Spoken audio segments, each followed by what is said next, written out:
It was a clean win for the state, the words eliciting a collective exhale from the prosecution side, while the defense masked their disappointment with quick notes. The decision preserved the digital evidence, the texts, the plan draft of the searches, keeping the proof ladder intact and bolstering the case's foundation. Spectators murmured, sensing the shift, as Bell allowed a subtle nod of satisfaction. Reeves' denial reinforced the courtroom's authority, a reminder that technicalities wouldn't overshadow substance.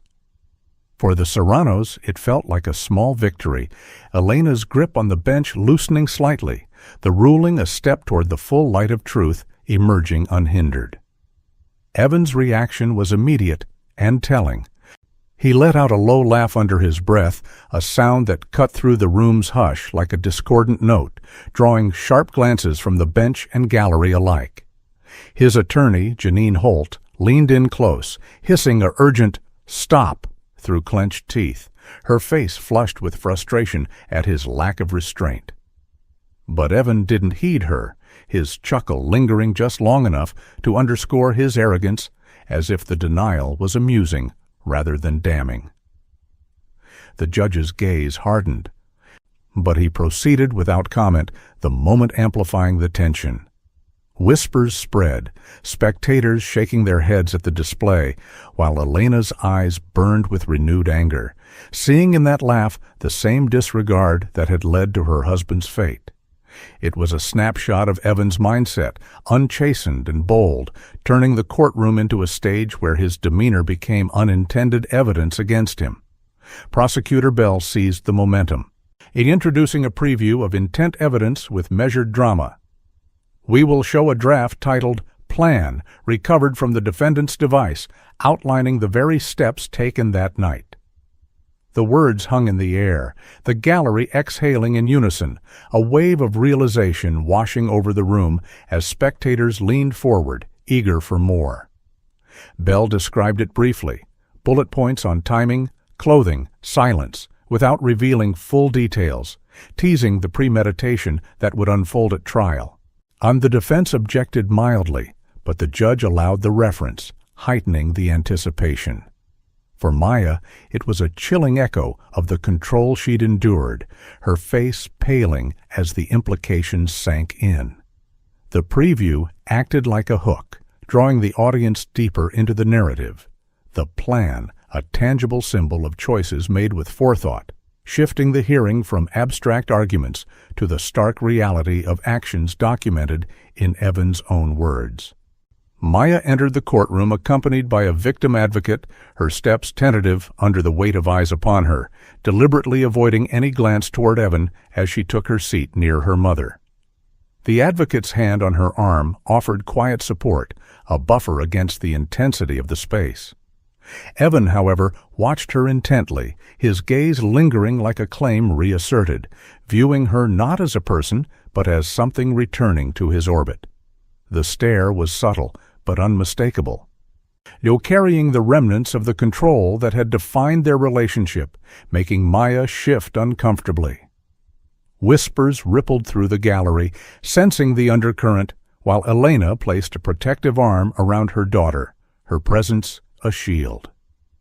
The moment underscored the personal stakes, Maya's avoidance a silent testament to the fear that lingered, the courtroom briefly feeling smaller, more intimate, as old dynamics played out in this public arena.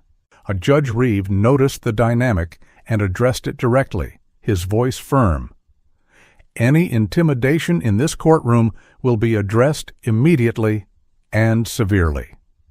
The warning was pointed, directed at Evan with a steady gaze that brooked no argument, causing his stare to break, just slightly, as he looked away, a flicker of unease crossing his face for the first time. The gallery held its breath, the judge's authority restoring order, a reminder that this space demanded respect. Maya exhaled softly, with the advocate squeezing her hand, the intervention a small but crucial affirmation of safety. Reeves' words echoed the broader theme of boundaries, mirroring Luis's own stand, and served as a microcosm of the case's core conflict. The tension eased slightly, but the warning lingered, a line drawn in the sand that Evan could no longer cross without consequence, the courtroom's balance tipping further toward accountability. The bailiff stepped closer to the defense table, his boots thudding softly on the floor in a subtle assertion of presence, the sound a quiet threat of enforced order that made Evan straighten involuntarily. It was a wordless reinforcement of the judge's warning, the uniformed figure looming just enough to underscore that disruptions would not be tolerated. The gallery noted the move, a ripple of approval passing through as the hearing continued. Evan's attorney shot him a stern look, urging composure, but while the Serranos drew quiet strength from the display of authority. The bailiff's proximity acted like a physical boundary, mirroring the emotional ones Luis had tried to set, the courtroom's mechanisms working in tandem to maintain decorum. In that moment, the space felt charged with the promise of control, a counter to Evan's past freedoms, the subtle thud of boots, a rhythmic reminder that the rules applied here without exception. The defense requested a bond reduction. De-arguing Evan's youth and community ties made him low-flight risk, but Prosecutor Bell responded by reading excerpts from the recovered threats against Luis, his voice steady as the words filled the room. The messages, laced with warnings and demands, painted a picture of ongoing danger, justifying denial to protect public safety. Judge Reeve agreed swiftly. Bond denied. The decision met with nods from the gallery and a subtle slump in Evan's shoulders. Elena watched silently, her heart heavy yet steadied by the ruling, seeing it as a small measure of security amid the chaos. The exchange highlighted the threat's real-world impact, transforming digital words into barriers against release, the courtroom affirming that risks extended beyond the incident itself. Elena's voice broke the procedural flow when given a moment to speak, and her words quiet but piercing. He took my daughter's safety before he took my husband's life. The statement landed like a stone in still water, rippling through the room, evoking empathy from spectators who saw in her the depth of loss. A mother and wife, stripped of her world's anchors. Maya squeezed her hand, tears in her eyes, as the gallery absorbed the human truth behind the legal arguments. Elena's line captured the cascading harm, from emotional control to irreversible tragedy. A date with finality. His gavel poised as he date with finality, his gavel poised as he outlined the schedule, the words sealing the path forward. Evan leaned to his attorney, whispering confidently, "I'll beat it," a promise laced with defiance that echoed his unshaken arrogance, becoming the engine driving the episode's tension.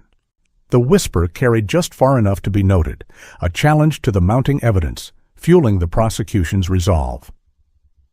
The gallery stirred, sensing the drama ahead as the hearing wrapped. Prosecutor Bell revealed a new development in closing. The second friend, Trent, was ready to provide a statement, his cooperation a potential flip that could further dismantle defenses. The announcement hung as a micro cliffhanger, whispers erupting as implications sank in. The case's momentum building toward trial. The gavel struck once, its sound echoing through the room, a definitive punctuation that told Evan the stage was real now, no longer a game, but a reckoning. Proceedings adjourned, but the echo lingered, decisions made, and path set. The gavel doesn't argue. It decides. In that single strike, the courtroom's authority asserted itself. The hearing's outcomes a step closer to the justice long sought, are the wood's resonance fading into anticipation of what lay ahead.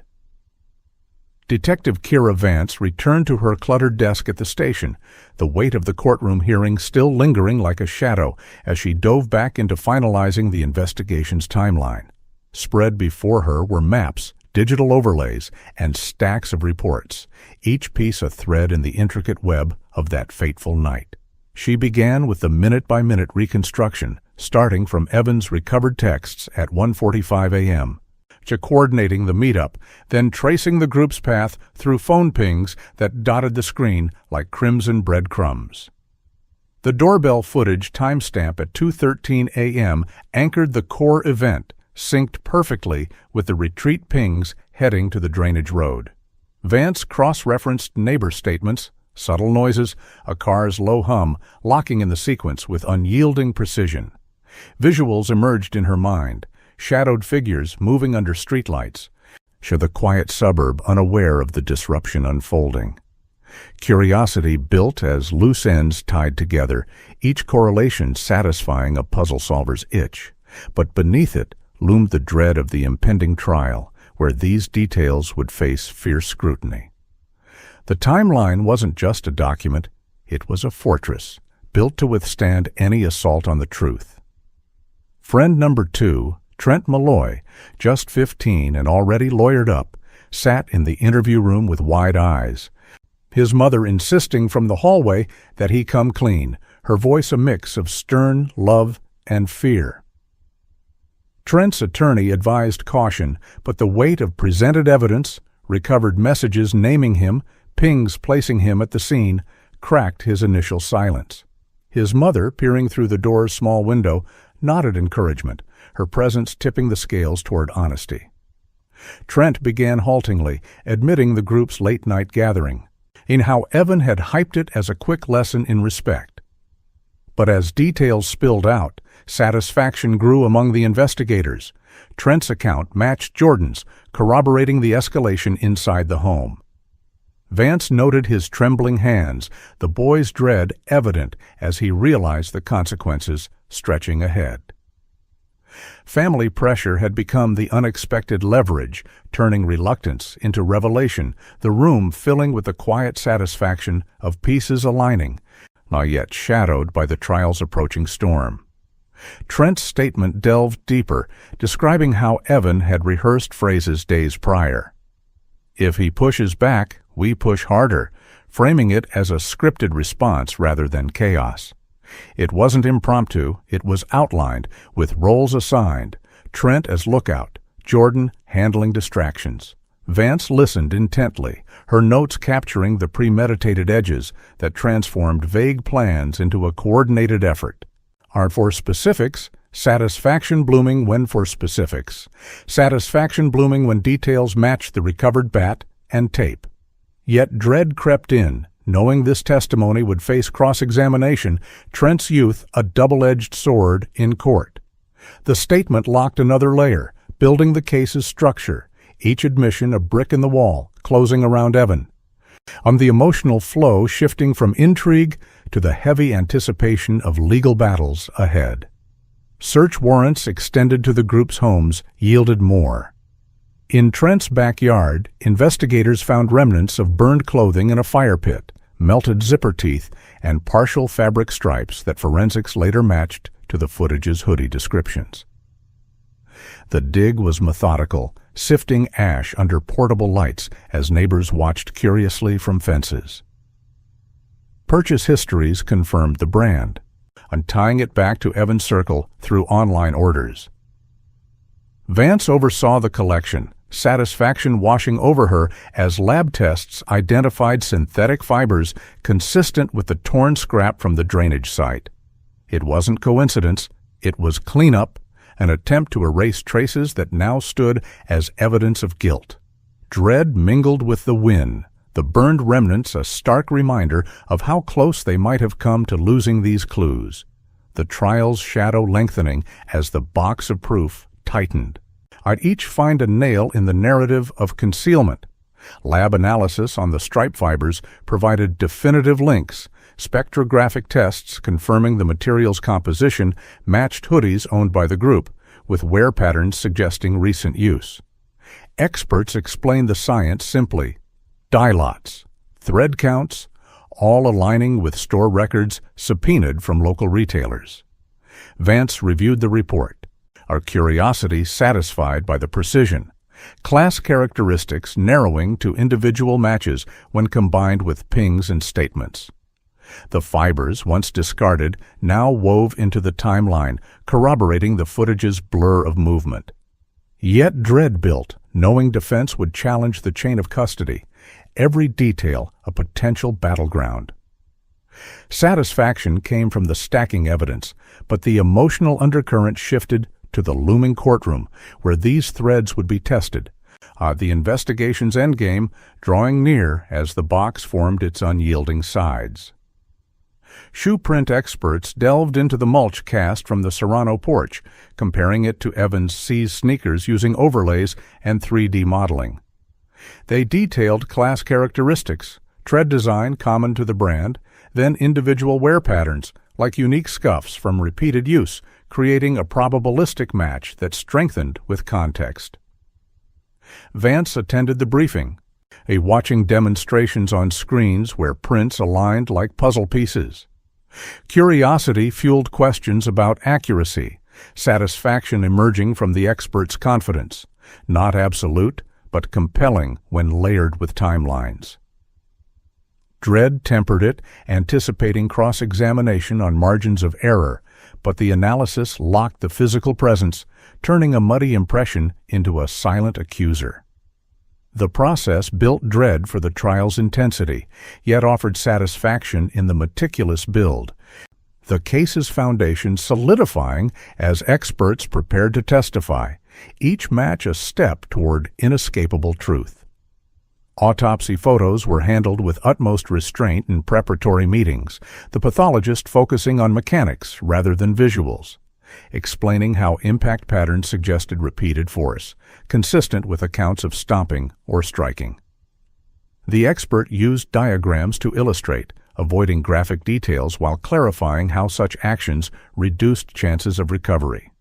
Vance noted the clinical tone, satisfaction in how it corroborated witness flips, without overwhelming emotion.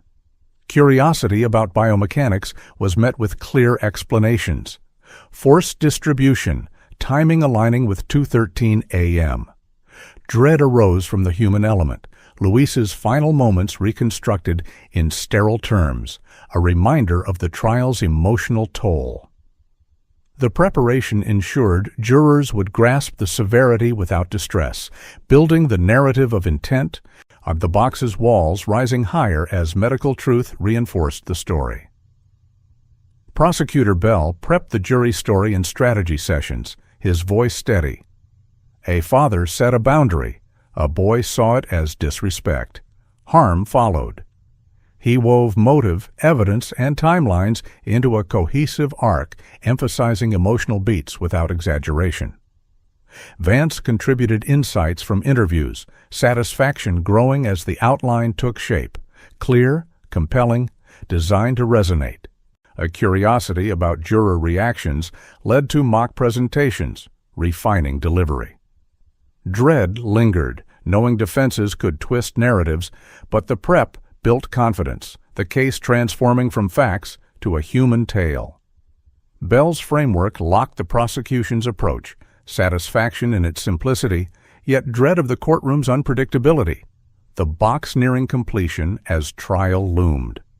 Defense prepped their alternative in parallel, framing the events as group dynamics gone awry, and peer influence overriding Evans' judgment, with no true intent to cause lasting harm. They gathered experts on adolescent psychology, arguing external pressures shaped the night. Vance monitored filings, noting the strategy's focus on mitigation, satisfaction in anticipating counters with solid evidence.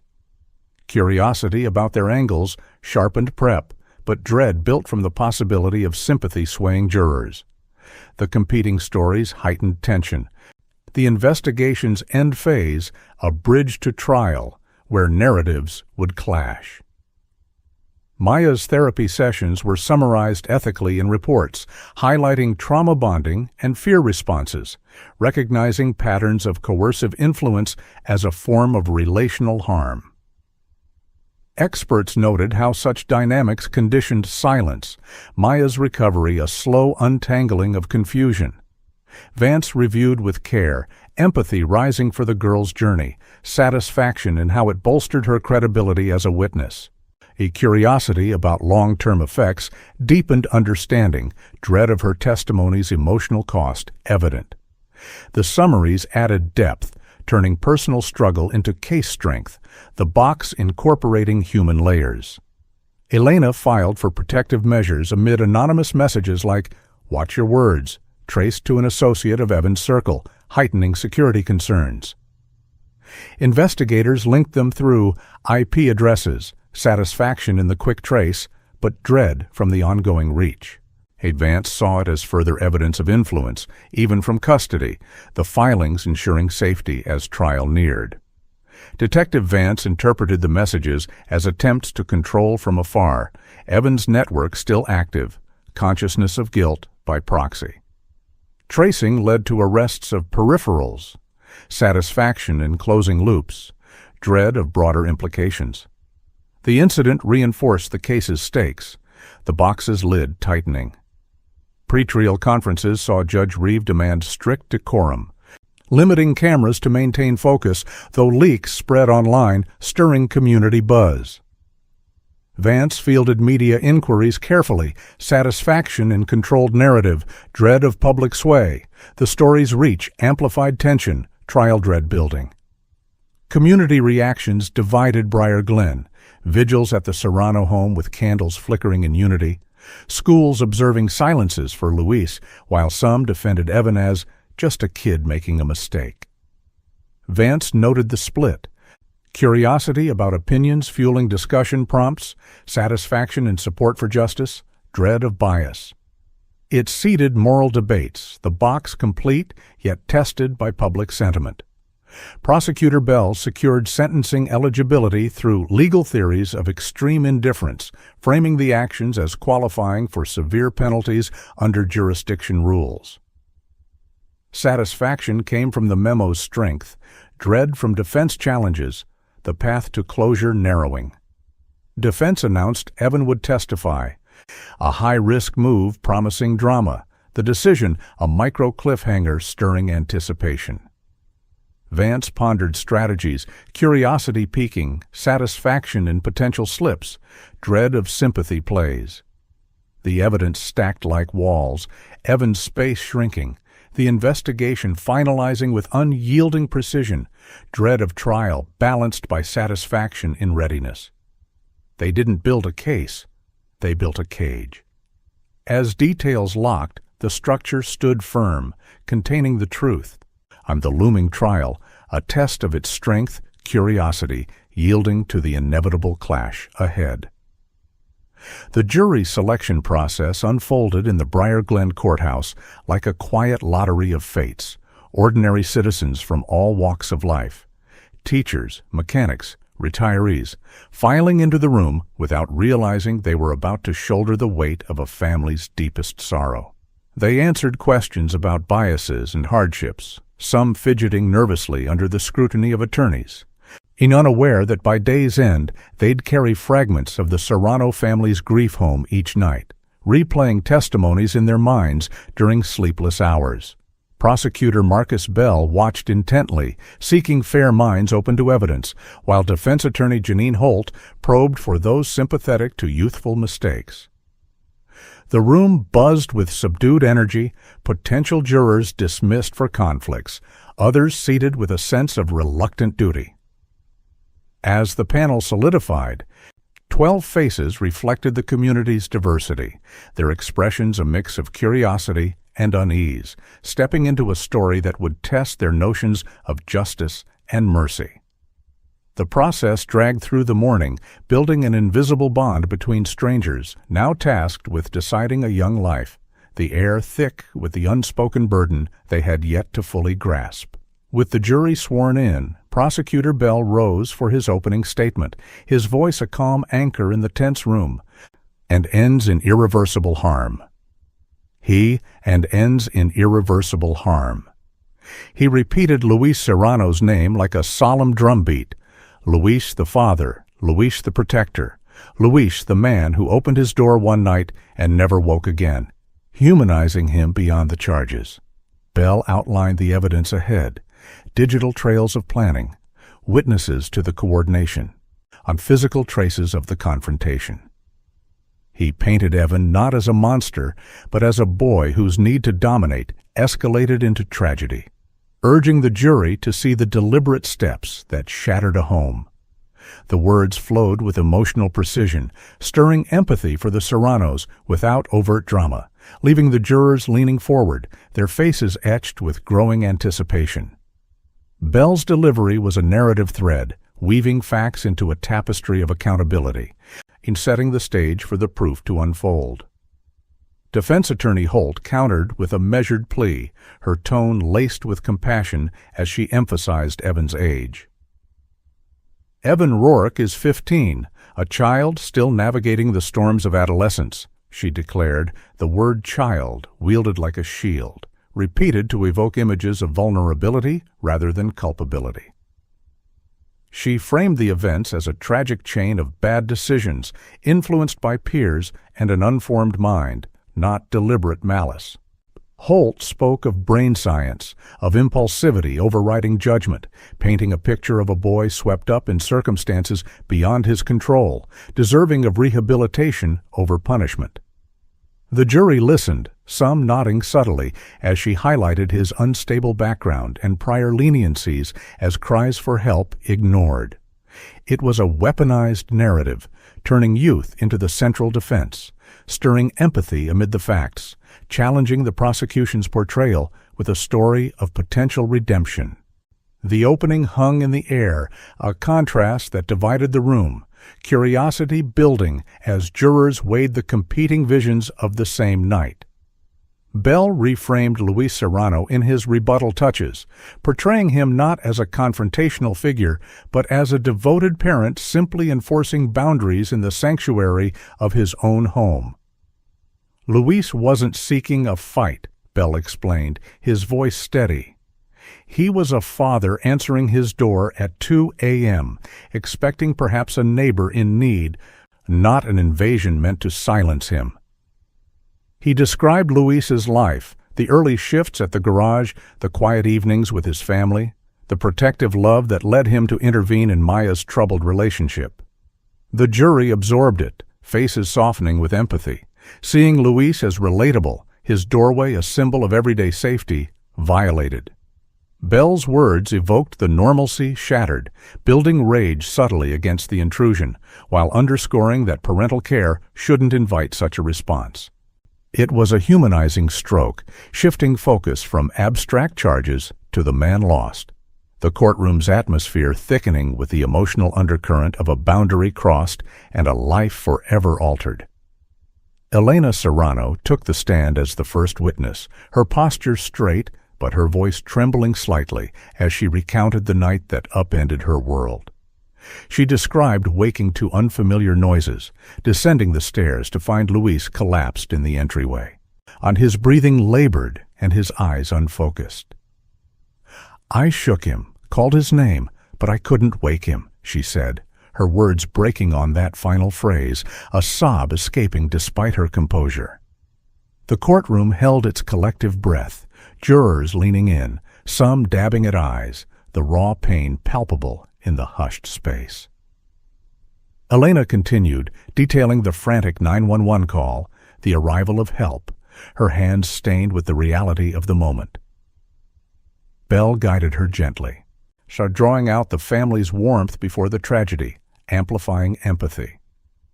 The testimony lingered, a poignant start that set an emotional tone, rage simmering beneath the surface as listeners grappled with the senselessness, Elena's strength, a beacon amid the grief.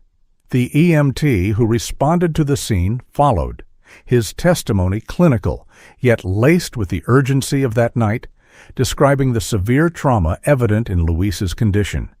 Irregular vitals, visible swelling, should the race against time to stabilize him. He recounted the life-saving attempts, compressions, airway management, the swift transport under flashing lights, each detail sharpening the emotional edge without graphic excess.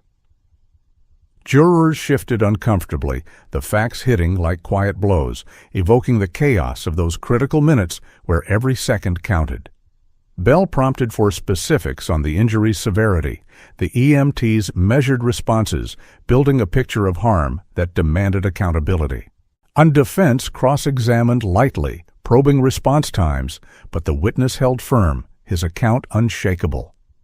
The testimony stirred a mix of empathy and quiet anger, the jury visualizing the frantic efforts, the human cost laid bare in procedural terms that nonetheless pierced the heart, anticipation building for more revelations. Detective Kira Vance stepped to the stand next, her demeanor composed as she introduced the doorbell footage, cuing the video on a courtroom screen for the jury to witness. She narrated the setup calmly, the camera's installation for everyday security, now capturing a pivotal moment at 2:13 a.m. The jurors watched intently, pixels unfolding the shadowy approach, the surge at the door, the blurred retreat, each frame feeling like an inexorable pull of fate. Vance explained the timestamp's verification, tying it to phone data, her voice steady as the room fell silent, save for the video's faint audio. Empathy swelled for the unsuspecting home, curiosity drawing eyes to every detail, the hoodies, the hesitant figures, as the footage looped once. It was a visual anchor, transforming abstract timelines into tangible reality. The jury's faces reflecting growing realization, the night replayed in grainy truth that no denial could fully erase. Defense attorney Holt objected promptly to the audio enhancement's inclusion, arguing it manipulated the original footage, potentially biasing the jury without sufficient foundation. She stood firm, citing technical concerns over amplification methods, her voice rising slightly in emphasis. Judge Reeve considered briefly, then allowed it with the stipulation of expert foundation, his ruling a beat of authority that maintained the trial's flow. An audio specialist was called briefly, explaining the process, noise reduction, frequency isolation, in accessible terms, establishing reliability. She was a procedural skirmish, but one that underscored the evidence's strength. The defense's pushback met with judicial balance, the room's energy sharpening toward the reveal. With the foundation laid, the enhanced audio played, the muffled voice emerging clearly. "Evan, stop," followed by a groan that echoed through the speakers. The clip was brief but devastating, tying the name landing like a thunderclap in the hushed courtroom. One juror covered her mouth instinctively, eyes widening, while others exchanged glances, the sound piercing the veil of detachment. The clip was brief but devastating, tying the abstract to the personal, Evan's name whispered in chaos now broadcast for all to hear.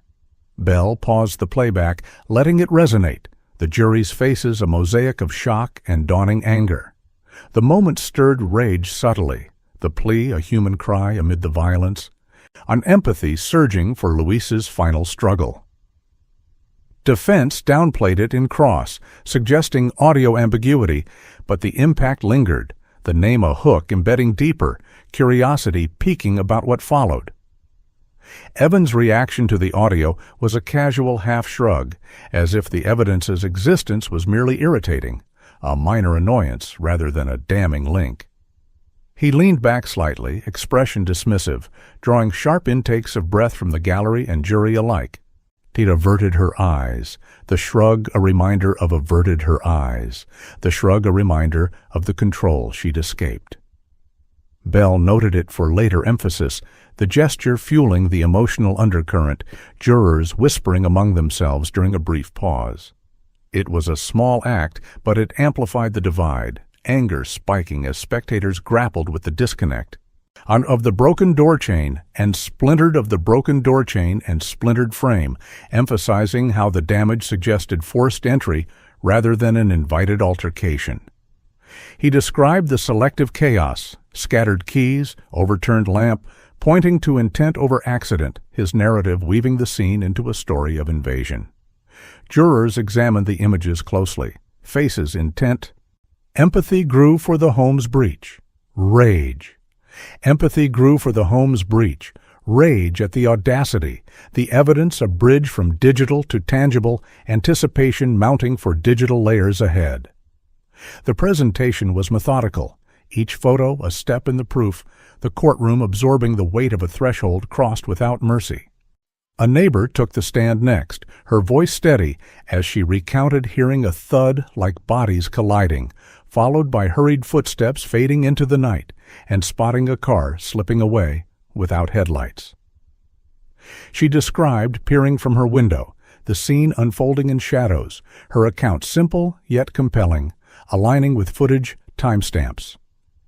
Bell guided her through the details, building credibility, the jury nodding as familiarity with the street lent authenticity. And it evoked the quiet suburbs' disruption, empathy for witnesses pulled into tragedy, curiosity about unseen moments. The testimony added a community layer, the sounds and sights humanizing the timeline, dread of the night's reach lingering in her recollection. Defense cross-examined the neighbor, attempting to suggest bias from living nearby, perhaps coloring her memory with community sentiment. "Isn't it possible your view was obstructed?" Holt pressed, implying exaggeration. But the witness responded simply, unwavering. "I know what I saw, the car, the running steps, clear as anything in the moonlight." Her matter-of-fact tone disarmed the attack, jurors appreciating the straightforwardness, satisfaction in her resilience. The exchange heightened tension, rage at attempts to undermine truth, but the witness's poise reinforced her credibility, the cross a failed gambit that left the testimony stronger, anticipation building for more. Would tie everything together. His voice would tie everything together, his voice hinting at the avalanche ahead without specifics.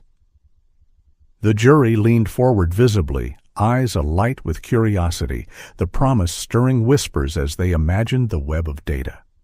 It was a strategic hook, building dread for the defense while satisfying the need for completeness, empathy deepening as the full picture loomed. And the day ended on that note, anticipation thick, the courtroom buzzing with the emotional arc from opening to tease. As the session adjourned, Evan turned in his seat, flashing a smirk toward the Serranos, a fleeting but pointed gesture that sent a chill through Elena and Maya.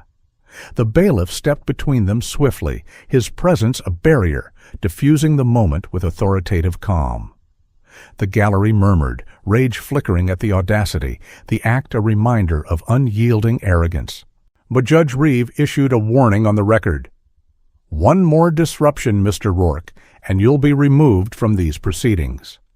His tone was steel, the admonition hanging as a micro cliffhanger, jurors noting the gravity, dread of escalation mixing with satisfaction in the boundary set. The courtroom emptied slowly, echoes of footsteps fading, but Elena remained seated, staring at the witness stand as if it were a grave, her thoughts lost in memories of Luis, and the silence a heavy cloak wrapping her solitude. The footage ends, but the night doesn't. In the quiet aftermath, the trial's pulse continued, truths unfolding layer by layer, the darkness of that evening persisting in every testimony, every glance toward the justice yet to come. The trial's second day dawned with a crisp tension in the Briar Glen courtroom, the air humming as jurors settled into their seats. Calling a cell tower expert to the stand, a seasoned analyst whose calm demeanor belied the technical weight of his words. He explained the science in plain language, breaking down how phone signals bounced off towers, painting a digital map of movements that night. The screen displayed glowing points. Evan's device pinging near the Serrano home at 2:10 a.m., irrefutable data that placed him at the heart of the shadows.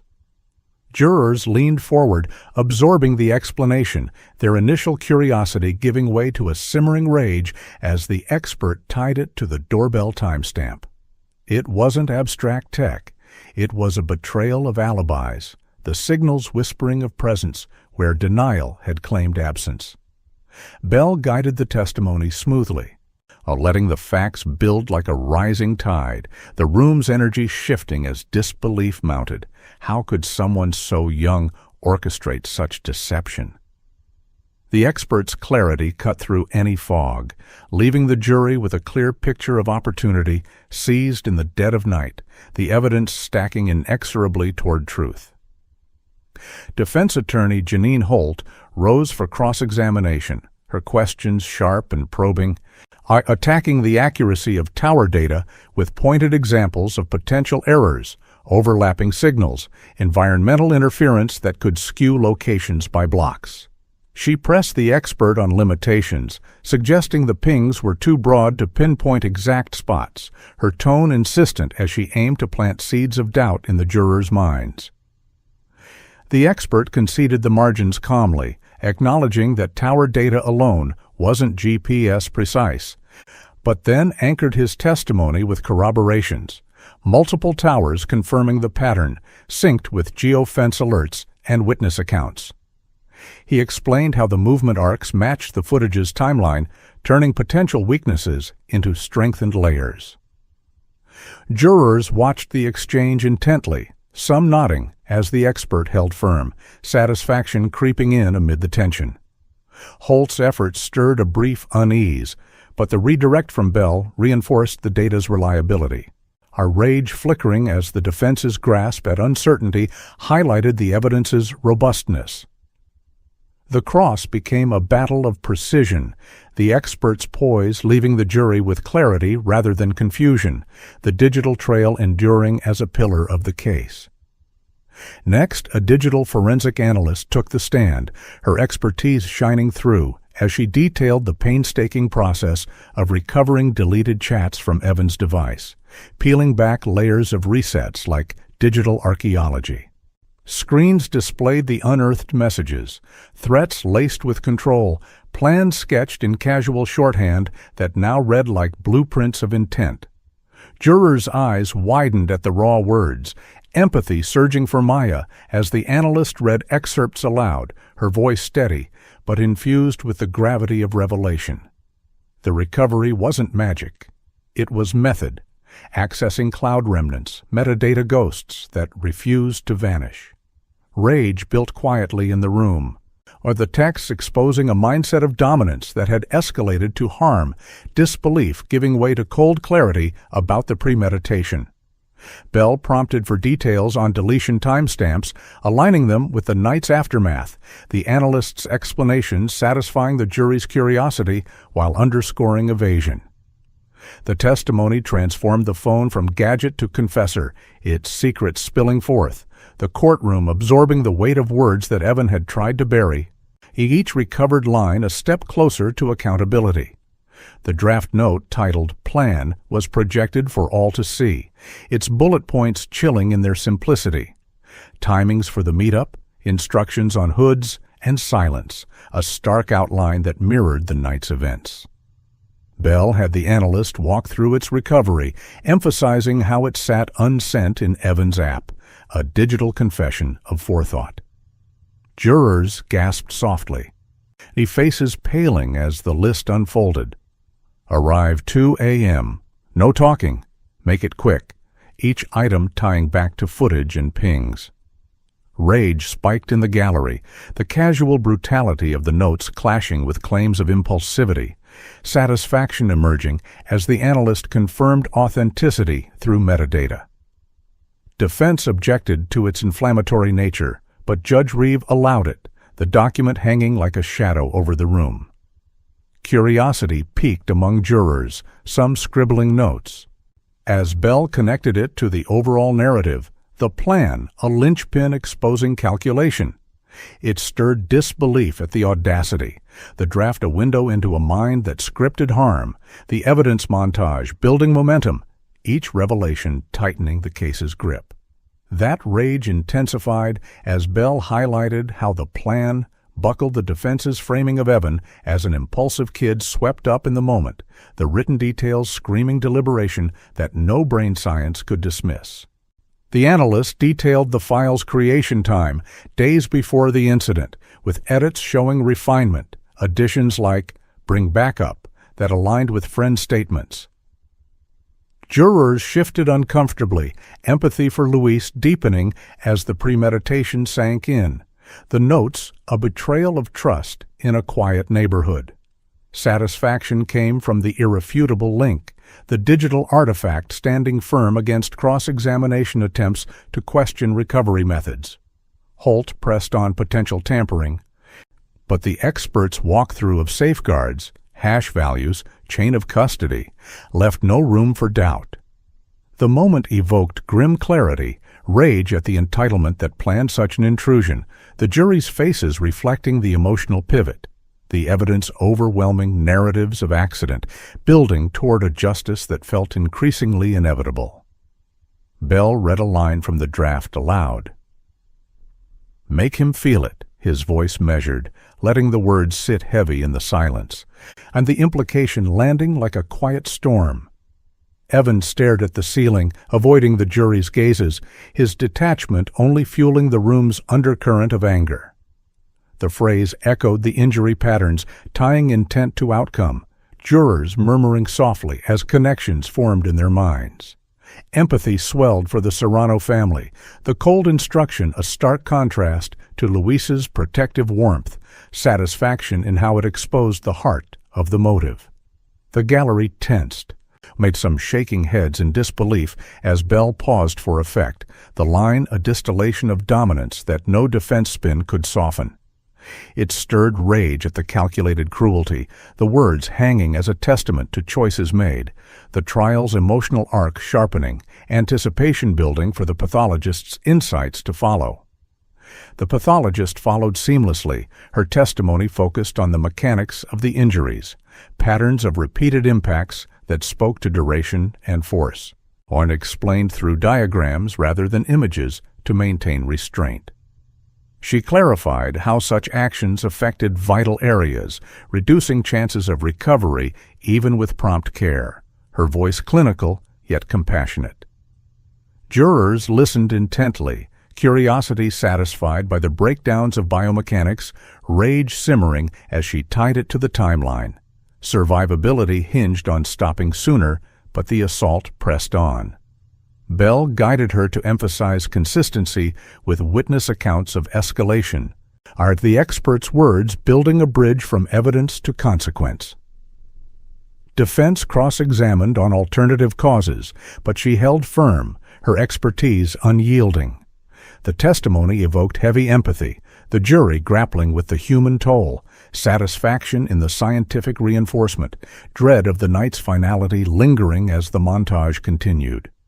A shoeprint expert added another layer, eye testifying to the mulch cast from the porch matching Evan's sneaker outsole. Class characteristics like tread design aligning with individual wear patterns from scuffs creating a strong probability. She used overlays on screen, demonstrating the fit, explaining how combined with pings and footage, it became powerful corroboration. Jurors examined the visuals closely, curiosity turning to satisfaction as matches clicked into place, rage at the physical trace of intrusion. Bell highlighted the non-absolute nature but layered context, the expert's calm delivery satisfying doubts. Defense challenged on commonality, but she countered with specificity, the testimony a subtle win, building the evidence wall higher, the jury's anticipation growing for biological links. The DNA expert took the stand, detailing how material under Luis's nails included profiles consistent with Evans at high probability, is the mixture suggesting close struggle where the victim fought back valiantly. She broke down the science, alleles, statistical models, making it accessible, emphasizing how Luis's resistance left this biological echo. Jurors' faces reflected empathy for that final stand, rage spiking at the intimacy of the harm, satisfaction in the match's strength when viewed with the whole. Bell connected it to timelines, the expert affirming the science's reliability. Defense probed error rates.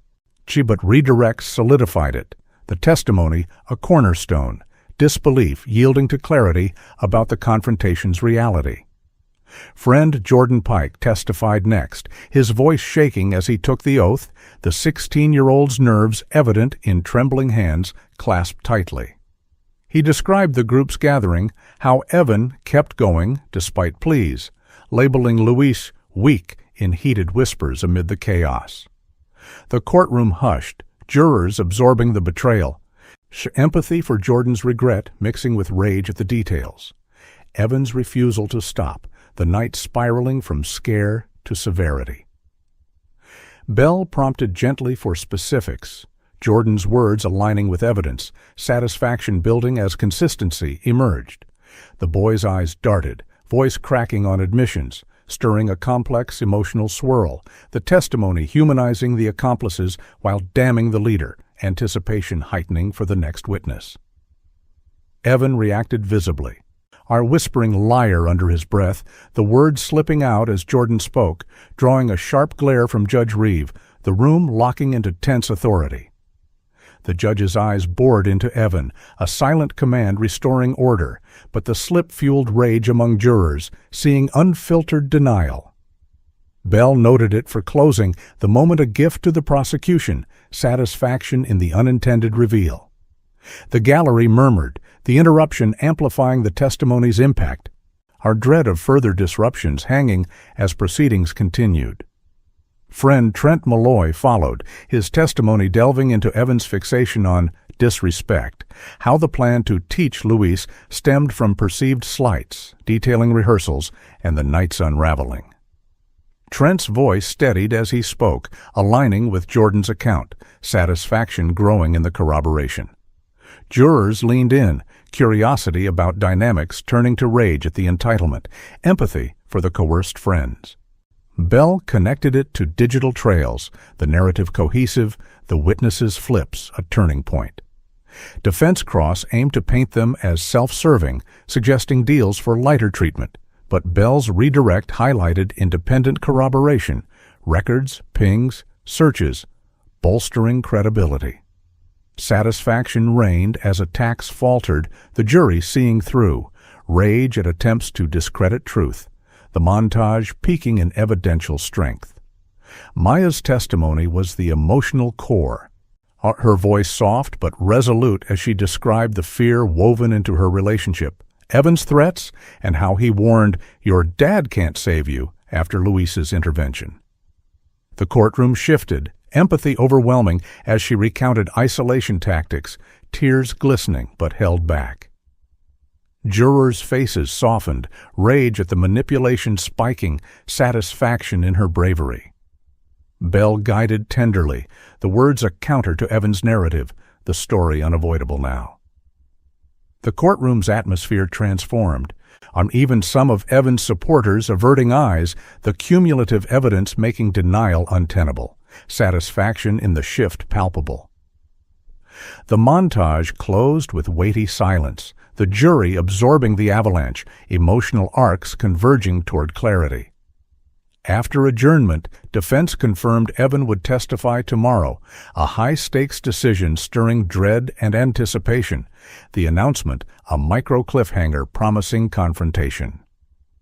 The evidence screen faded to black, reflecting Evan's face back at him, raw, unfiltered, no edits to hide behind, the truth staring unblinkingly. He deleted messages, then the lab undeleted the truth. In that revelation, the digital shadows lifted, the trial's heart exposed, justice inching closer amid the echoes of uncovered secrets. Evan Rourke took the stand with a deliberate stride, his ill-fitting suit hanging loosely on his teenage frame, doing little to mask the youthful defiance in his posture.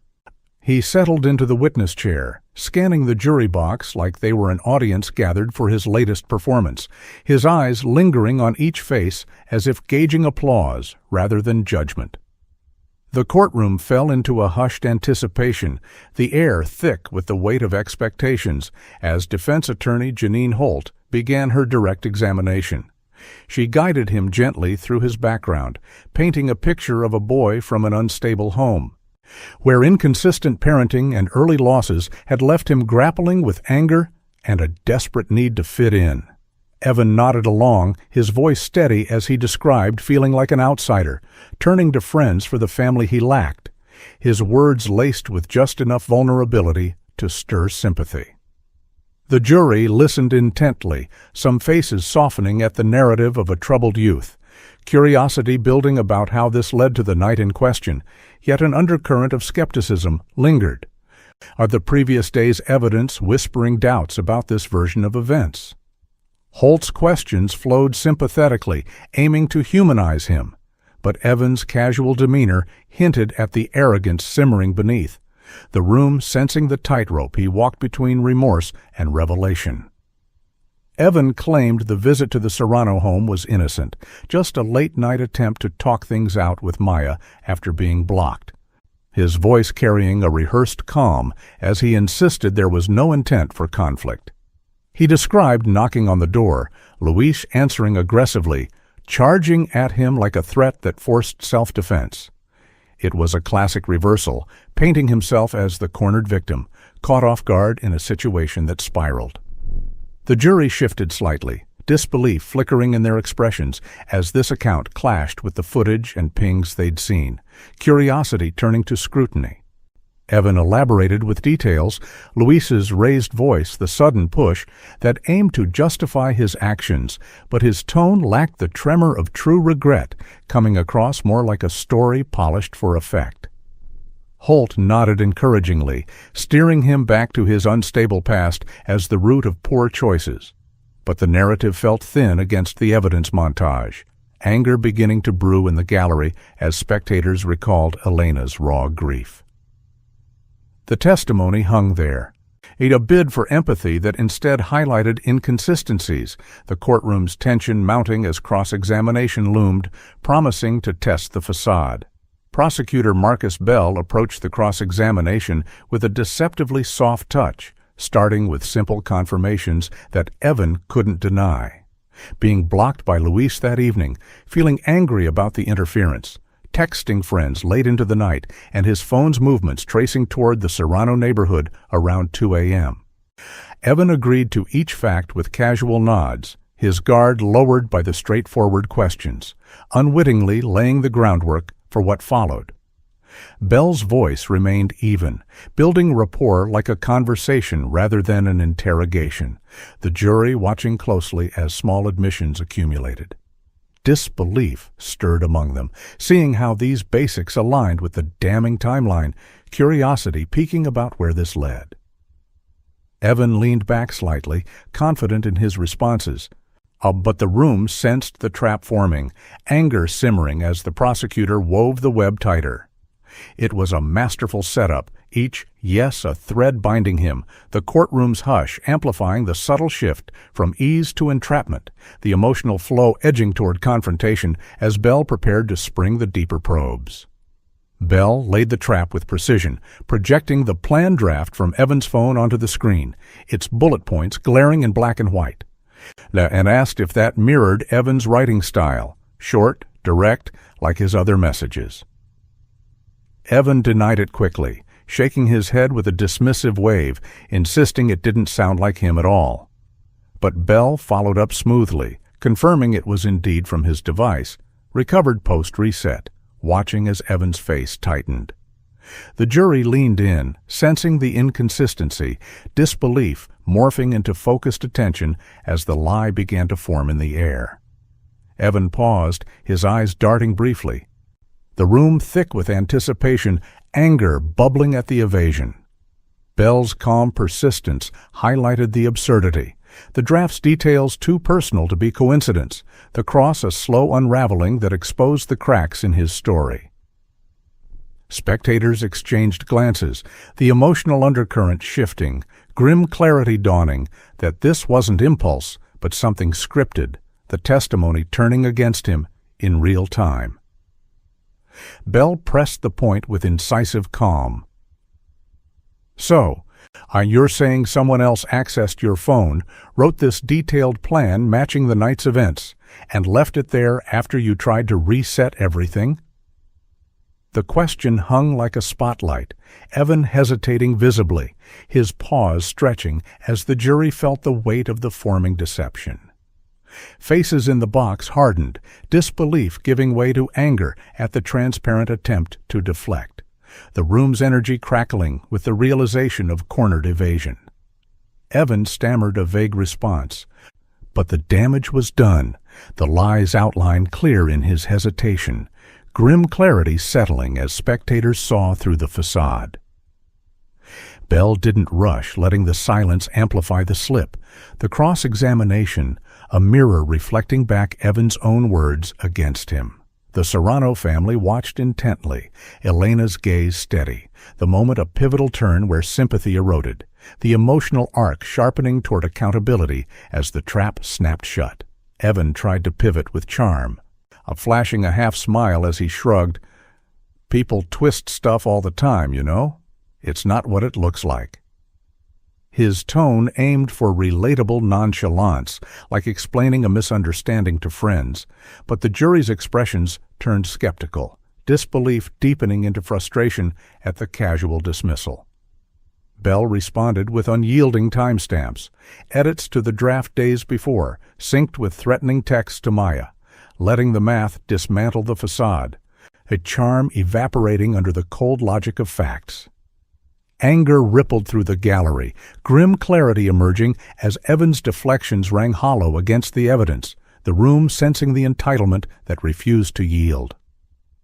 Holt shifted uncomfortably at the defense table, the cross stripping away layers of narrative, jurors noting the contrast between his ease and the gravity of harm. It was a moment of erosion, the attempted charisma backfiring, emotional tension building as the testimony exposed more than it concealed, the path to truth illuminated by his own unraveling words. Bell escalated by playing the recovered search query on screen. "How long DNA lasts under nails," timestamped at 3:34 a.m., mere hours after the confrontation. He asked Evan to explain, his voice neutral but probing, the jury's eyes fixed on the defendant. Evan claimed it was just curiosity, a random late-night thought sparked by a TV show, his shrug attempting nonchalance but landing forced. Disbelief washed over the jurors, anger flaring at the implausible excuse, grim clarity dawning that this was no coincidence but a frantic cover. The gallery murmured softly, the search a chilling echo of guilt, tying directly to Luis's defensive scratches. Bell's follow-up hung heavy, the room absorbing the implication, emotional undercurrents shifting as Evan's responses grew strained. Bell honed in on the timing. Curious at 9 o'clock, the timing was perfect. The cross a relentless unveiling that left little room for doubt, satisfaction mingling with rage at the self-incriminating slip. Bell honed in on the timing. Curious at 3:34 a.m., just minutes after Luis Serrano suffered severe injuries that left traces under his nails? The question pierced the air, Evan's jaw tightening visibly, a flicker of unease crossing his face as he searched for words. The jury leaned forward, disbelief turning to pointed anger at the evasion. Chagrin clarity settling like a veil lifted, revealing the post-act panic. Evan muttered a vague denial, but the pause spoke volumes, the room thick with the weight of implication, research born of fear, not idle interest. Spectators exchanged knowing glances, the emotional spike sharp as the cross exposed vulnerability. Elena's steady gaze a silent accusation from across the room. Bell let the moment breathe, the tension amplifying the slip. The testimony a turning point where charm crumbled under scrutiny, the path to accountability growing clearer with each faltering response. Evan slipped further, his frustration bubbling over as he muttered, "He shouldn't have gotten involved anyway." It wasn't a denial of actions, but a justification, entitlement dripping from the words like an unintended confession. The jury's faces hardened, disbelief shifting to outright anger at the possessiveness. Chagrin clarity emerging that this was about control, not accident. Bell paused, letting the phrase echo, the room absorbing its weight, Luis's involvement, merely protecting his daughter, now framed as provocation. Murmurs rose softly, rage simmering as spectators saw the mindset that valued dominance over lives. Holt tensed at the table, the slip a gift to the prosecution, emotional undercurrents churning as the cross highlighted the core motive. It was a raw moment, so the words hanging like evidence, the testimony unraveling Evan's narrative thread by thread, the courtroom's hush a canvas for the revelation. Bell repeated the phrase deliberately. "Involved in what exactly?" His tone invited elaboration, Evan responding with a curt, "My relationship," the words underscoring ownership, as if Maya were property and Luis an intruder. The jury heard it clearly, anger flaring at the implication of possession, a grim clarity dawning on the toxic dynamics that fueled the night. Faces in the box reflected disgust, disbelief yielding to understanding of the entitlement that dismissed boundaries. Elena's eyes welled briefly, the admission a painful echo of her family's loss, rage building in the gallery as the cross peeled back layers. Belle nodded subtly, letting the response stand, the moment a linchpin exposing motive, emotional tension peaking as jurors connected it to Maya's testimony. The slip was inadvertent gold, the testimony a mirror reflecting back the very attitudes that led to tragedy, satisfaction mingling with the drive for justice. Judge Reeve interjected firmly, warning Evan to answer questions directly and without attitude, his voice a steady command that brooked no argument. Evan responded with a smirk, the expression fleeting but defiant, drawing a hardening in the judge's face, authority tension crackling like static. The jury noted it. Anger spiking at the disrespect amid serious charges, grim clarity settling that this was no remorseful youth, but one unchastened. Reeves' gaze bored in, the room holding its breath, the warning a reinforcement of order. Spectators whispered, the moment amplifying the emotional arc, rage at the audacity, fueling a demand for accountability. Holt leaned into counsel, but the smirk lingered in memory, a visual slip that undercut sympathy, the cross resuming with heightened stakes, the courtroom's balance tipping further against evasion. On redirect, Holt tried to soften the damage, leading with a sympathetic question. "You didn't mean to end a life that night, did you?" Evan nodded, starting, "I didn't think he'd—" before stopping mid-sentence, the words trailing off into silence. The half-admission hung heavy, an accidental reveal that outcomes were considered, disbelief turning to anger as jurors pieced it together, foresight implied in the cutoff.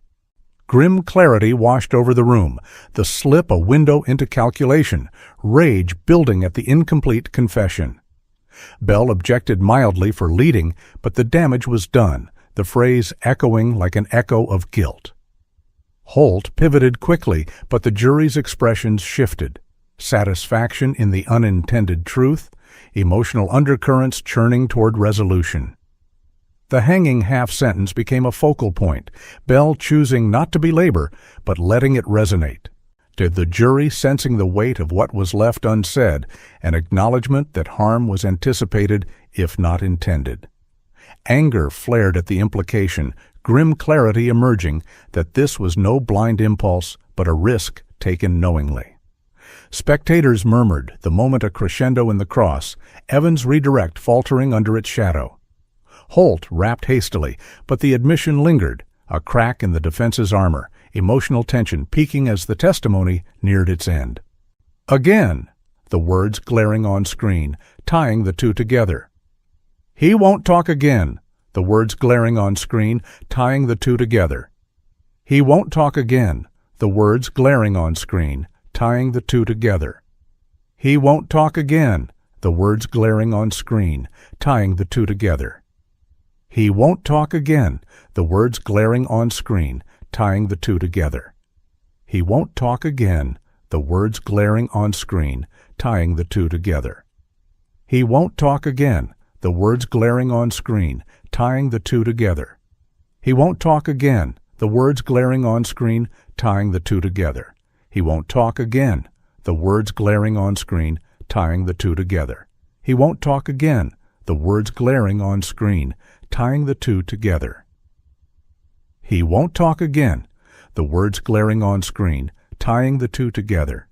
"He won't talk again," the words glaring on screen, tying the two together. "He won't talk again," the words glaring on screen, tying the two together. "He won't talk again," the words glaring on screen, tying the two together.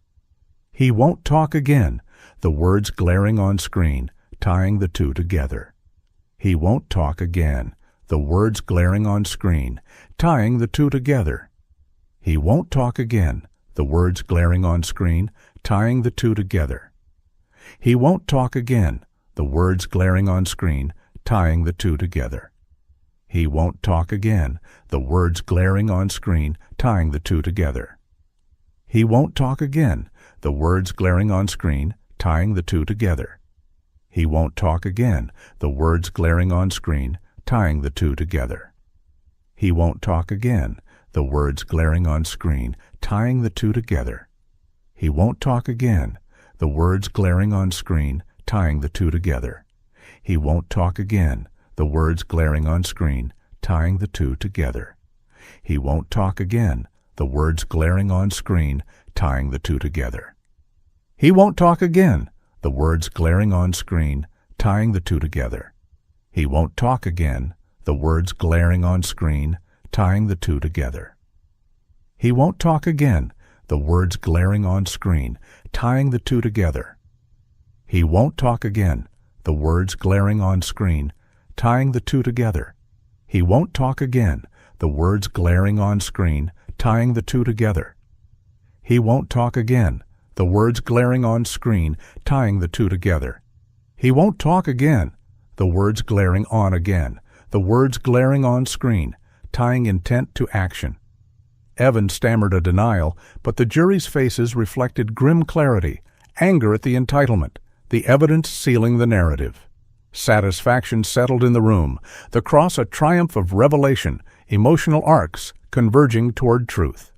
As the jury retired briefly for a break, the foreperson requested a replay of the doorbell audio, the Ask a Micro cliffhanger signaling their focus on key evidence, whispers buzzing about what it meant for deliberations ahead. Evan stepped down from the stand, his usual bravado dimmed, finally avoiding eye contact with the Serrano side as he returned to his seat, because he could feel the room turning against him, the weight of testimonies and slips shifting the tide. The smirk cracks, but the truth pours through anyway. Yet the jury's return sent a palpable wave of relief and satisfaction. The jury's return sent a palpable wave through the Briar Glen courtroom, the room packed tighter than ever with spectators holding their breaths, the air thick with the culmination of days filled with raw testimonies and unyielding evidence. Clerks and bailiffs moved with practiced efficiency, but the tension was electric. Now every eye fixed on the 12 ordinary people, now carrying the weight of extraordinary decisions. Elena Serrano sat rigid beside Maya, their hands intertwined, a silent fortress of shared strength amid the storm of grief that had defined their lives since that fateful night. Across the aisle, Evan's family mirrored the strain, his mother whispering prayers under her breath, caught in their own vortex of hope and dread. Judge Halston Reeve called for order, his voice a steady command that silenced the murmurs, the gavel's potential echo hanging like a promise. The foreperson stood, paper in hand, their face composed but eyes betraying the gravity of the moment, as the room leaned forward in unison, anticipation coiling like a spring ready to release. It was the precipice of resolution, where facts met humanity, and the verdict would either mend or deepen the fractures left by one boy's choices. The clerk's voice rang clear as they read the verdict. We, the jury, find the defendant, Evan Rourke, guilty of murder in the first degree, along with related charges of aggravated assault and conspiracy. The words landed like a thunderclap, Elena's knees buckling slightly as she gripped the bench, a sob escaping her lips, relief and sorrow intertwining in a rush that left her trembling. Maya buried her face in her mother's shoulder, tears flowing freely, the weight of validation crashing over them like a long-withheld wave.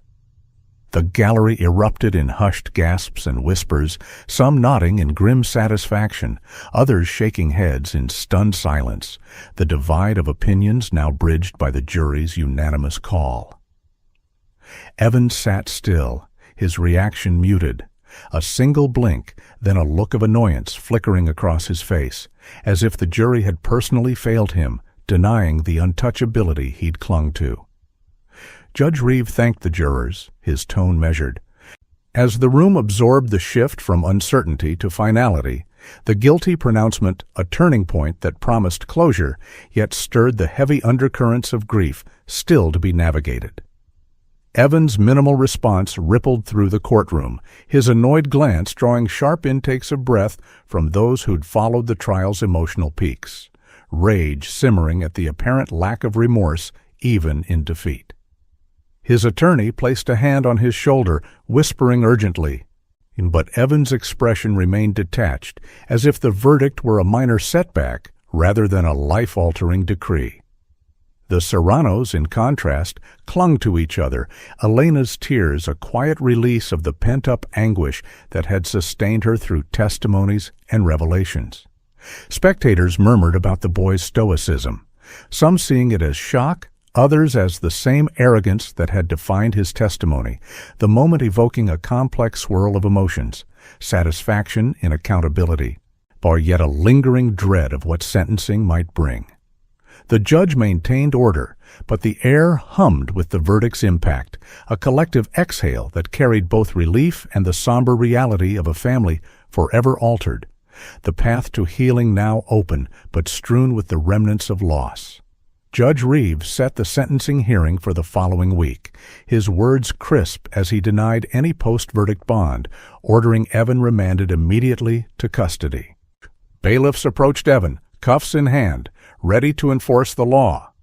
Bailiffs approached Evan, cuffs reappearing with a familiar clink that echoed through the room, a refrain of consequences that now felt permanent. He stood without protest, but his eyes darted briefly to his mother, seeking something unspoken, only to find her gaze averted in quiet devastation.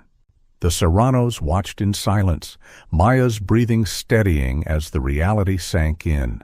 No more immediate threats, a small measure of safety restored. The ruling hung heavy, anticipation for sentencing mingling with the emotional release of the verdict, dread of final words balanced by the satisfaction of a system that had listened, the courtroom's energy shifting toward the next chapter in this saga of accountability. Victim impact statements began in a separate session. The room subdued as Elena Serrano stepped forward, her voice steady despite the tremor in her hands, describing Luis as a father whose love was measured in quiet acts, packing school lunches with notes of encouragement, fixing bicycles on sunny afternoons, always showing up for the moments that mattered. She spoke of the void his absence left, how the house echoed with memories of his laughter, now silenced forever by one night's intrusion. Tears welled but didn't fall. Her words, a poignant tribute that stirred deep empathy in the listeners, jurors from the trial, observing quietly, their faces reflecting the human cost they'd weighed. Elena's statement evoked rage at the senseless loss, yet a profound relief in voicing the pain, the courtroom absorbing her strength like a balm. It was a moment of raw vulnerability, transforming grief into a call for meaningful consequence, the impact rippling outward, reminding all present that behind the charges stood lives irrevocably changed. Maya followed with a written statement read by the victim advocate, her words simple yet piercing. "He made me believe love meant enduring fear and control, but my dad tried to show me it wasn't, and for that, he paid with everything." The statement hung in the air, evoking a swing from rage at Evan's manipulations to deep empathy for Maya's stolen innocence. On the jury and gallery, grappling with the layered harm that extended beyond the physical. Her voice, though absent, resonated through the reading, tears glistening in Elena's eyes as the words captured the daughter's quiet resilience. It stirred moral questions in the room. How does one heal from such betrayal? Satisfaction in her courage mingling with the heavy grief of a childhood overshadowed. The impact was profound, humanizing the abstract charges, and the statements a bridge from evidence to emotion, underscoring the broader ripples of one boy's choices on those he claimed to care for. The rage to empathy swing deepened as the statements unfolded, the audience feeling the raw hatred for Evan's actions, the entitlement that turned protection into a target, while sorrow washed over them for Maya, trapped in a web of coercion that no teenager should navigate. Elena added details of sleepless nights, the empty chair at family meals, painting a vivid picture of enduring loss. Jurors nodded subtly, their own deliberations echoed in these words, satisfaction in the verdict tempered by the ongoing pain it couldn't erase. The session evoked a moral debate within listeners. Could true justice mend such fractures, or merely acknowledge them? Rage spiked at the irreparable harm, yet empathy for the survivor's strength offered a glimmer of hope, the statements a cathartic release that shifted the emotional arc toward a heavy. Starting with a counselor who'd worked with Evan in prior juvenile programs, testifying to his potential for growth, citing therapy sessions where he'd shown glimpses of insight into his anger. A teacher followed, describing moments of kindness amid the disruptions, arguing he wasn't beyond saving with proper guidance. The witnesses spoke earnestly, framing Evan as a product of environment, their words aiming to soften the narrative of irredeemable harm. Jurors listened with mixed expressions, curiosity about his background clashing with memories of the evidence montage, satisfaction in the balanced process, but dread of sympathy swaying the outcome. It stirred internal debates. Does youth excuse severity or demand it? The mitigation a counterpoint that evoked empathy for Evan's struggles without diminishing the rage at their consequences. And the testimonies hung delicately, a plea for mercy in a room still echoing with grief, the emotional tension pulling between forgiveness and finality. Prosecutor Bell responded with a firm rebuttal, highlighting evidence of continued cruelty. Recorded jail calls showing lack of remorse, attempts to influence witnesses from custody, and the overarching pattern of manipulation that extended even after the verdict. He read excerpts of calls where Evan dismissed the charges as overblown, his laughter captured on tape, underscoring a detachment that defied rehabilitation claims. The jury absorbed it, rage resurfacing at the ongoing entitlement, satisfaction in the counter that pierced mitigation efforts. Bell's words evoked grim clarity, no true change without acknowledgement, the rebuttal a reminder of public safety's stakes. Dread lingered for the Serranos, facing a future shadowed by these echoes. But the response balanced the scales, emotional arcs converging toward a justice that weighed actions over potential, the statements phase closing with a sense of measured finality. Judge Reeve listened throughout without interruption, his silence a commanding presence, absorbing every word with an impassive expression that masked the deliberations brewing beneath. That quiet became its own threat, a judicial void where arguments echoed, leaving room for reflection on the case's gravity.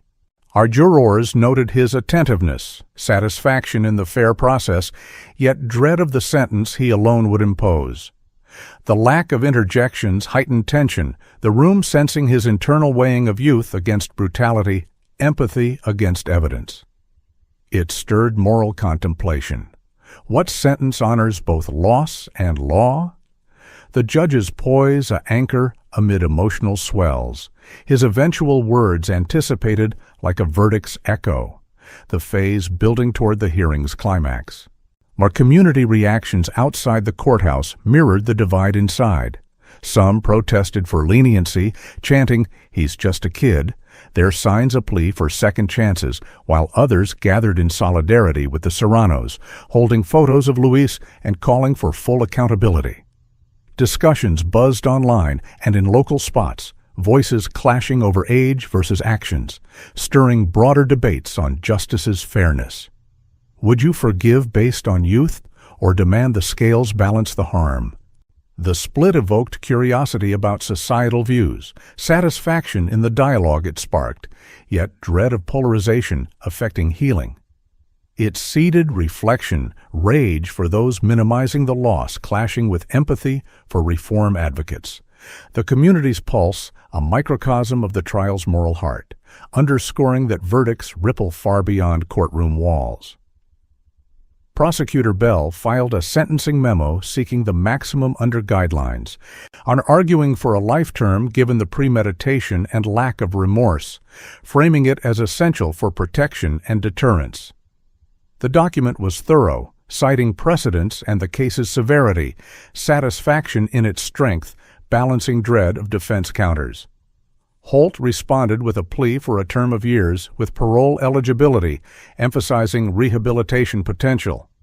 The memos set the stage, emotional undercurrents churning as families prepared. On the filings, a legal distillation of the trial's arcs, anticipation building for the judge's decision. Evan's last pre-sentencing jail call was reviewed in reports, his voice casual. "I'm not worried, it's all hype."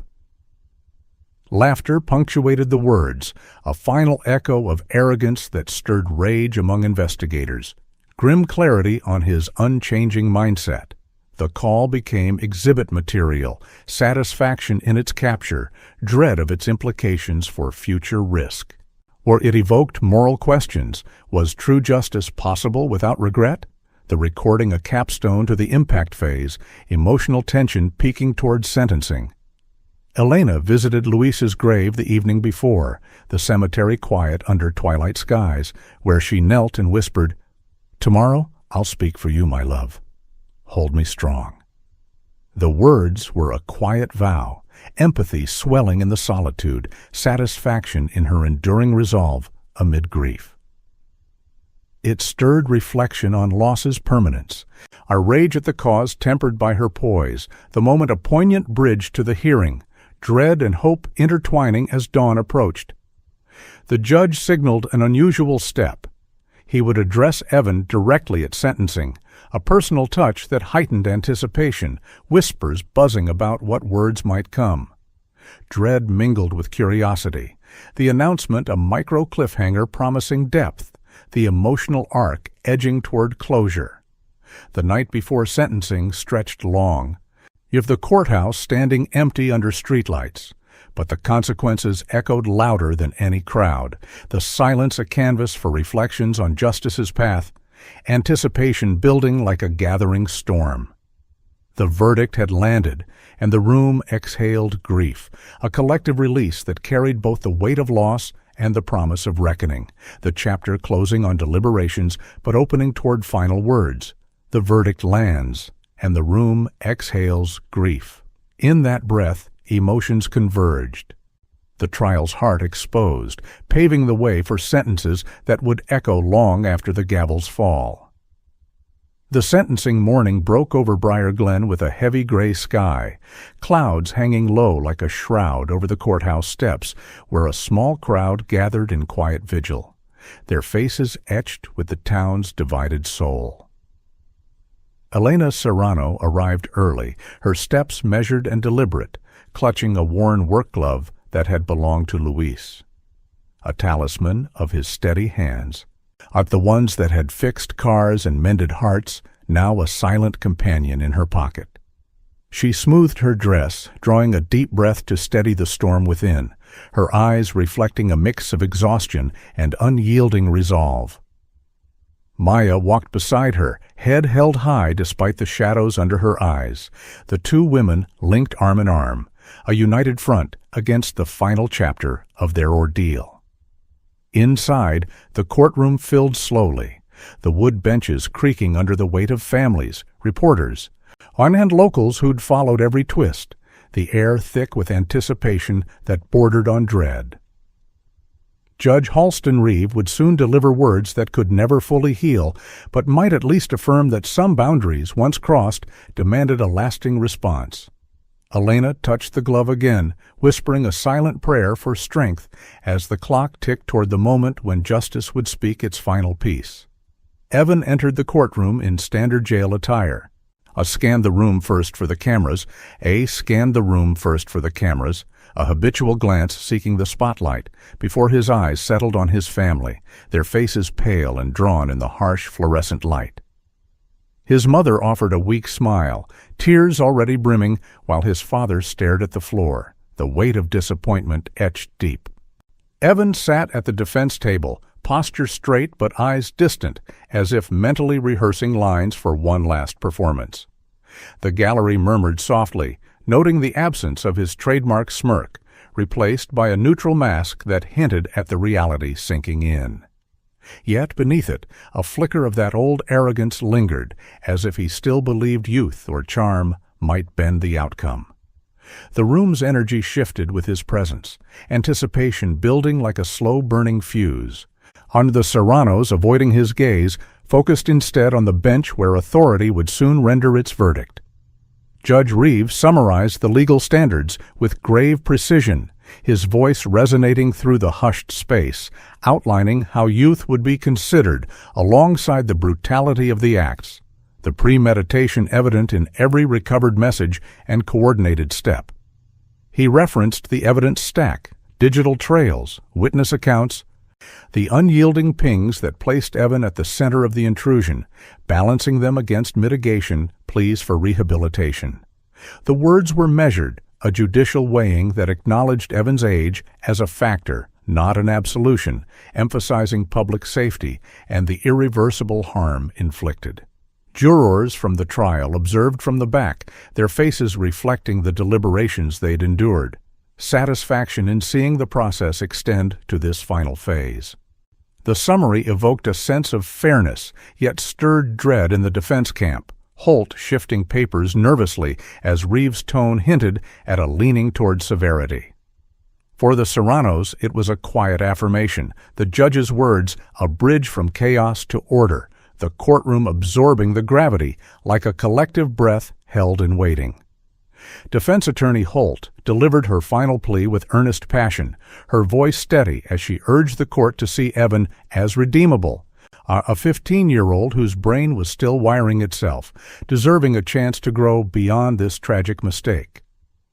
He is young, she emphasized, citing experts on adolescent development and programs that could guide him toward change, painting a future where he contributed positively rather than languished in isolation. She spoke of his unstable home, the peer pressures that amplified poor choices, pleading for a sentence that prioritized healing over permanence. The gallery listened, some nodding in quiet empathy for the boy he might have been, curiosity about potential reform stirring moral questions. Yet rage simmered among others, Holt's words clashing with memories of Elena's grief and Maya's fear, the plea a heartfelt bid that nonetheless felt like a shield against the full weight of accountability. Evan watched her speak, his expression neutral, the moment a last grasp at leniency in a room tilting toward consequence. Prosecutor Bell's final statement countered with unflinching clarity, his words a stark reminder of the lives upended. Luis Serrano never got another chance to fix a car, hug his daughter, or build the future he deserved. Neither did Maya's sense of safety, stolen long before that night. He wove in the evidence of planning, the lack of remorse in calls and testimonies, arguing that true justice demanded a response matching the harm, protection for society from patterns that showed no sign of abating. Bell's delivery was composed, evoking empathy for the victims while underscoring the deliberation that elevated the acts beyond youthful error. The jury absorbed it, satisfaction in the balanced argument, yet dread of the sentence's finality. Rage flickered at the reminders of control and loss. The statement a call for closure that honored the pain without vengeance, shifting the emotional arc toward relief that accountability was within reach. The courtroom hung on his closing, the plea a capstone to the prosecution's narrative, anticipation peaking as eyes turned to the bench. Elena spoke next, her voice gaining strength as she described the moment she found Luis in the entryway, the house forever changed by the open door that let in not just the night air, but a void that echoed through every room. She recounted the small rituals now lost, morning coffees shared in quiet companionship, evenings where his steady presence anchored their world. Her words painting a portrait of love interrupted, the pain raw, but delivered with dignity. Tears traced her cheeks, but she pressed on, speaking of the ripple effects on Maya, the trust shattered in ways time might never fully mend. The gallery sat in reverent silence, empathy swelling like a tide, rage at the senseless intrusion mingling with admiration for her poise. Jurors dabbed at eyes, the statement a human anchor amid legal abstractions, stirring moral reflections on loss's permanence. It was a cathartic release, Elena's testimony bridging grief to advocacy, the courtroom absorbing her strength, emotional undercurrents converging toward a justice that felt earned through such unfiltered truth. Maya's final words came through a submitted statement, are read aloud by the advocate. I used to think love meant I had to endure the fear and the demands, that silence was safer than speaking up. I was wrong. My dad showed me that, and Evan took him for it. The simplicity cut deep, evoking a profound empathy for the girl navigating betrayal's aftermath. Her insight, a quiet rebuke to the control that had ensnared her. The room reflected on the statement, rage at the manipulation giving way to sorrow for innocence lost, satisfaction in her emerging voice. Spectators whispered softly, the words stirring debates on resilience and reform, the emotional swing a reminder that healing began with acknowledgement. Maya's absence from speaking directly amplified the impact, her message a beacon of growth amid pain. The courtroom united in a moment of shared humanity, the arc bending toward relief that such truths were now part of the record. Evan was offered allocution, the chance to address the court directly. And he stood with a shrug, his voice flat as he muttered, I'm sorry you all feel that way about what happened. It's been tough on me, too.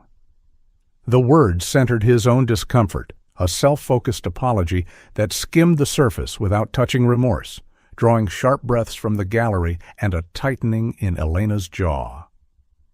Disbelief rippled through the room, anger flaring at the minimization, as if the tragedy were a shared inconvenience rather than a life erased. Jurors exchanged glances, a grim clarity settling that this was no turning point but a continuation of detachment. Holt had prepped him, but the delivery fell hollow, evoking moral questions on genuine change. The allocution hung awkwardly, a missed opportunity that underscored the case's core, entitlement unchallenged, the emotional undercurrent shifting toward a demand for consequences that matched the void left behind. Judge Reeves' expression shifted subtly, not to outright anger, but to a certainty forged in the trial's fire, his gaze locking on Evan with surgical focus as he began his direct address. You stand here today because of choices you made, he said, his voice even but laced with authority, using you like a spotlight that stripped away deflections. He recounted the steps, recruiting friends under cover of night, invading a home where safety should have reigned, delivering harm that silenced a father's voice forever. The words built methodically, acknowledging the pain inflicted on Maya and Elena, the ripple of a family's unraveling. Reeves' tone carried the weight of the bench, evoking empathy for the victims while dismantling excuses, rage simmering in the gallery at the unflinching recount. It was a rare personal touch, the judge's certainty an anchor, stirring satisfaction that justice spoke plainly, the address a bridge from evidence to humanity, emotional arcs converging toward closure. Reeve continued, down a man in the life he built to protect, down a man in the life he built to protect his own. He detailed the premeditation in texts and searches, the lack of hesitation in the face of pleas, painting Evan not as irredeemable, but as someone whose actions demanded a response that safeguarded others. The courtroom absorbed it, empathy for the Serranos deepening, a rage at the violation finding voice in the judge's clarity. Jurors nodded subtly, satisfaction in the thorough reckoning, dread yielding to relief that the system addressed the full scope. Reeves' address evoked moral reflection. What does accountability look like for such harm? His directness a catharsis, the emotional undercurrent building toward the sentence's reveal, the room hanging on every syllable as justice took its final shape. The judge acknowledged Evan's youth with solemn gravity. "You are young, still forming who you will become. That is a truth the law recognizes. But youth is not the same as harmlessness, nor does it erase the deliberate path you chose." He balanced the factor against the brutality, citing the evidence of control and escalation, emphasizing that leniency here would undermine the protection owed to families like the Serranos. The words stirred a complex empathy. For the boy Evan was, contrasted with the harm he inflicted, rage tempered by the judge's fairness. Spectators reflected on the nuance, satisfaction in the nuanced weighing, dread of the outcome giving way to acceptance.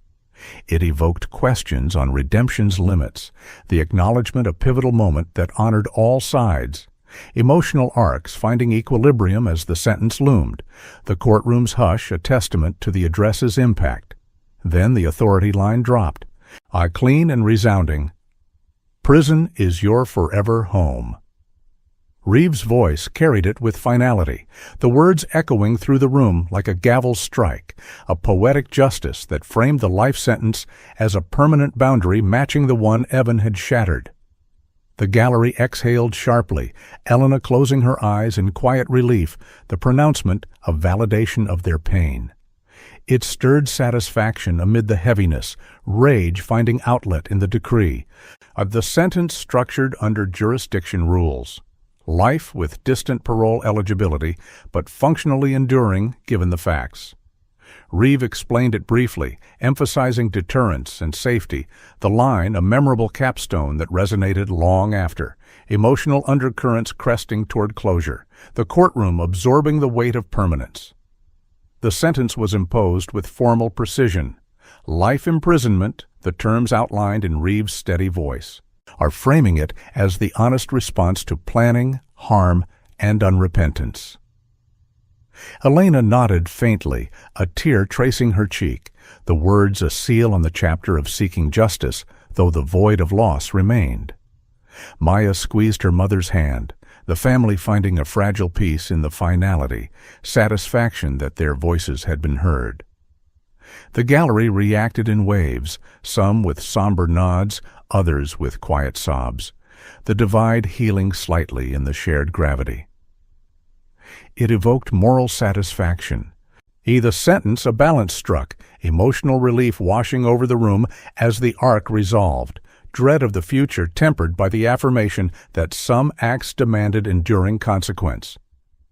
Evan's reaction was telling. The smirk that had defined him finally vanished, his throat working as if swallowing unspoken words, his eyes darting to his mother who couldn't meet his gaze, her own grief a barrier he couldn't cross. He stood slowly, the reality crashing in, the arrogance stripped away by the sentence's weight. The bailiffs approached, cuffs ready, but Evan paused, a flicker of vulnerability breaking through, the boy beneath the bravado exposed in that unguarded moment. Satisfaction mingled with a heavy empathy in the room, rage at his actions balanced by the sight of youth facing permanence. The Serranos watched without triumph, only quiet resolve, the reaction a human coda to the trial, like emotional undercurrents finding closure in the visible turning point, the courtroom's hush amplifying the shift. Elena's relief manifested not as celebration, but as a deep inhale, like oxygen after too long underwater, her body sagging slightly as tears flowed freely, exhaustion claiming her in the wake of vindication. Maya held her close, the pair drawing strength from each other, the sentence a step toward rebuilding, though scars would linger. The gallery observed in respectful silence, on satisfaction in the justice served, yet an undercurrent of sorrow for all lives touched. It stirred reflections on healing's slow path, rage giving way to a tempered relief that accountability had prevailed. The moment was poignant, Elena's quiet weeping a release valve for the trial's pent-up emotions, the arc bending toward hope amid the remnants of grief, the courtroom's energy softening as proceedings drew to a close. On the final moral closure settled like a quiet dawn. Evan had wielded control as a weapon, isolating and dominating those around him. Now his world would be defined by locked doors and regimented days, a fitting echo of the boundaries he ignored. The symmetry wasn't cruel, but poetic, a reminder that actions ripple back, justice ensuring the scales tipped toward balance. It evoked satisfaction in the system's response, rage finding resolution in the outcome, a relief that the Serranos could begin to mend without fear.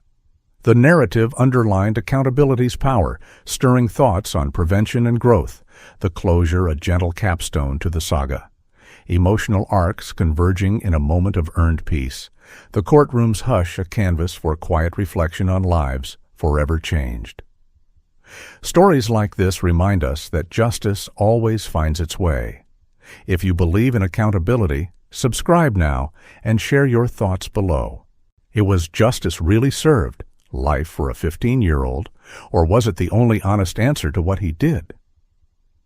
If you think accountability mattered here, make sure others see this story too. The gavel falls once, and the smirk is gone for good. In that final strike, the chapter closed, echoes of the trial fading into the promise of tomorrows shaped by hard-won truths. The story of Briar Glen, a testament to resilience amid shadows.